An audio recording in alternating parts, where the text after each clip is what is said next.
qu'on parle de plus en plus de l'économie bleue. Alors, ça veut dire quoi? Ça peut être très théorique, l'économie bleue, mais en même temps, ça peut être extrêmement concret, mais mieux, ça peut être une filière de croissance économique pour demain. Parce que, bon, il faut paradoxalement le dire, la Martinique est une île, mais en même temps, on a le sentiment que la population ne regarde pas la mer avec une idée d'une utilisation économique extrêmement précise de la mer, à part nos pêcheurs, ceux qui ont l'habitude. Donc il faut absolument, certainement faire un travail pédagogique très très important pour bien montrer que l'appropriation de la mer peut être une appropriation qui dépasse le seul cadre du loisir du dimanche matin. Bon. Et à ce titre-là, les propositions que j'ai vues sont extrêmement pertinentes, mais des propositions très audacieuses aussi. Moi, je retiendrai bien sûr des choses qui sont compatibles avec le timing et les moyens.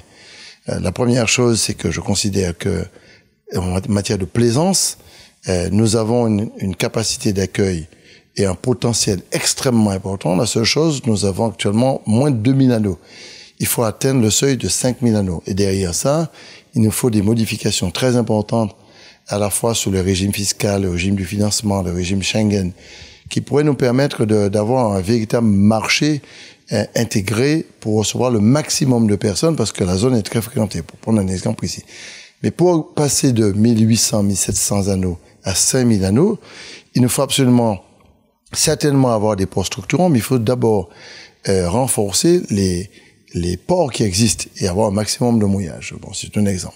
Je considère aussi que tout ce qui tourne autour de l'usage de la mer en termes d'attractivité, y compris la question de la croisière, la question de la plaisance, mais la question aussi des manifestations nautiques de très grande ampleur, y compris l'archéologie nautique, ça peut ne pas être très coûteux et en même temps rendre la Martinique extrêmement attractive.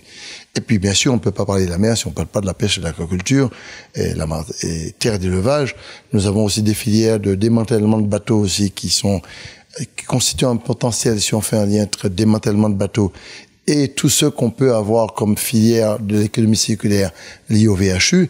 Donc, ça montre bien qu'on a des niches exceptionnelles. La dernière chose, c'est que je considère que la Martinique fait 1100 km², mais si on est assez déterminé et qu'elle est à jouer au jeu, les ressources halieutiques et les ressources de la biodiversité marine constituent aussi des enjeux d'avenir en innovation, recherche, développement.